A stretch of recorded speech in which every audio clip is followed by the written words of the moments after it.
बिस्मिल्लाहिर्रहमानिर्रहीम अस्सलाम वालेकुम वरहमतुल्लाहि वबरकातुहू। आपके अपने चैनल हकीम लाडला के साथ हाजिर खिदमत। तो नाज़रीन कराम, आज बड़ा मजेदार नुस्खा लेकर हाजिर हुआ।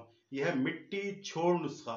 मिट्टी छोड़ नुस्खा औरतों बच्चों के मिट्टी खाने का इलाज। उल्टी, मतली, दस्त, पेचिश, भूख न लगना सब दूर। नाज़रीन, आपने देखा होगा बच्चों और हामला और दीगर लड़कियों और औरतों का मिट्टी और खासकर मुल्तानी मिट्टी, कोई कच्ची मिट्टी खाती है, कोई मुल्तानी मिट्टी पक्की भी खाती है। इस आदत को छुड़ाने के लिए ये नुस्खा बेहतरीन है। उल्टी मतली खत्म करता है। दवा का जायका मजेदार होने के सबब बच्चे, औरतें और जो भी लोग शौक से इसे खा लेते हैं। मिट्टी की आदत छुड़ाने के साथ साथ ये नुस्खा उल्टी मतली को भी खत्म कर देता है। पेचिस, दस्त को बंद करता है।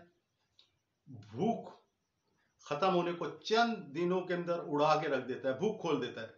जो बच्चे खाना कम खाते हैं ना, या बिल्कुल नहीं खाते, जिनके माँ बाप परेशान है, कुछ नहीं खाते, उनके लिए लाजवाब और तजर्बेशुदा नुस्खा है। इंशाअल्लाह ताला उनको बेसारखोरी यानी ज्यादा खाने में मजबूर कर देगा। किचन में जाएंगे, फ्रिज में जाएंगे, इधर घुसेंगे, जो हत्ते चढ़ेगा खा जाएंगे।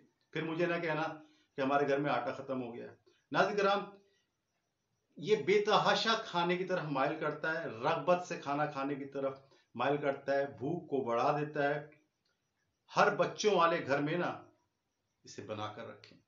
नेज ये बच्चों को कागज खाने की आदत होती है ना, उससे निजात दिलाता है। दीवारें खुरच कर जो बच्चे सफेद या चूना खाते हैं, उससे जान छुड़ाता है। अलगर्ज तमाम गबीज चीजें, गंदी चीजें खाने की आदत को यूं करके छुड़ा देता है। नाज़रीन कराम, नुस्खा नोट फरमा लें।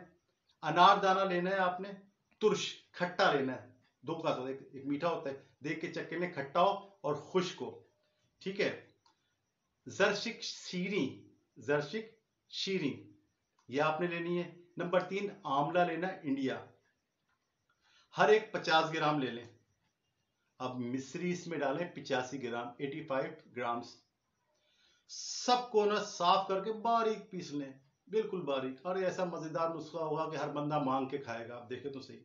इस्तेमाल इसका क्या करना है। बड़ों के लिए आधा चाय का चम्मच दिन में 3 बार। बच्चों के लिए चौथाई चाय का चम्मच, यानी कि उस मिकदार से आधा, सुबह, दोपहर, रात 3 दफा मुंह में डालें और चूसें। ऐसे घुलेगा जैसे बताशा घुलता है। अगर इसके बाद पानी ना पिए तो मजा आ जाए, लेकिन अगर पानी पी ले एक आध घूंट तो ठीक है। यकीन करें, 2 साल के बच्चे से लेकर 100 साल तक के बुढ़े को मजे से खाता है। इसको बनाए और मिट्टी छोड़ जो नुस्खा है इसको कामयाब बनाए। इस तरह की मजीद रेमेडीज देखने के लिए मेरे चैनल की लाडला को सब्सक्राइब करें।